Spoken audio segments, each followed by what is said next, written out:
پیارے آقا صلی اللہ علیہ وآلہ وسلم نے ارشاد فرمایا، اے ابو بکر غار کے تھوڑا سا اندر جاؤ، آپ کو پانی مل جائے گا۔ غار کے اندر گئے، کیا دیکھتے ہیں کہ آگے بہت ہی بڑا چشمہ ہے، ایک طرح کی نہر ہے، حالانکہ غار کے اندر کچھ نہیں تھا۔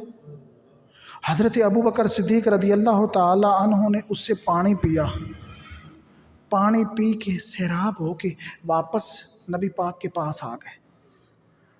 نبی پاک صلی اللہ علیہ وآلہ وسلم نے پوچھا، اے ابو بکر پانی پی لیا؟ حضرت کہ یا رسول اللہ پی لیا۔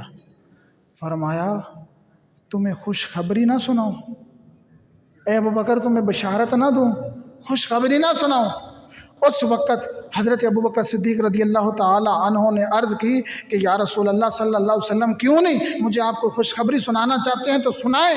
نبی پاک صلی اللہ علیہ وسلم نے ارشاد فرمایا، الفاظ سنیے گا، فرمایا اللہ تبارک و تعالی نے جنتی نہروں کے نگران، جنتی نہروں کے سردار اور جنتی نہروں کے نگران کو حکم دیا کہ جنت الفردوس سے تمہارے لیے غار ثور تک پانی پہنچا دیا۔ حضرت ابو بکر صدیق رضی اللہ تعالی عنہ نے جب یہ سنا، عرض کی یا رسول اللہ صلی اللہ علیہ وسلم اللہ کے حضور میرا اتنا مقام ہے، میری اتنی قدر ہے، میرا اتنا مرتبہ ہے۔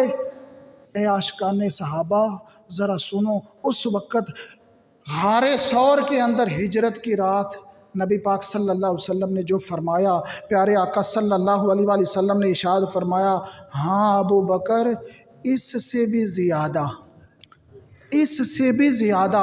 اور پھر الفاظ سنیے گا، پیارے آقا صلی اللہ علیہ وآلہ وسلم نے ارشاد فرمایا، مجھے قسم ہے اس خدا کی جس نے مجھے حق کے ساتھ نبی بنا کر بھیجا، اے ابو بکر تم سے جو بغض اور حسد رکھتا ہوگا، جو تم سے نفرت رکھتا ہوگا، جس کے سینے میں تیرا بغض ہوگا، اے ابو بکر خواہ وہ 70 نبیوں جتنے عمل بھی لے آئے، رب تبارک و تعالی سب مردود کر کے اسے دوزخ میں ڈال دے گا نا۔ 70 نبیوں جتنے عمل بھی لائے، جو تمہاری قدر نہیں پہچانے گا اللہ اسے جنت میں نہیں بھیجے گا نا۔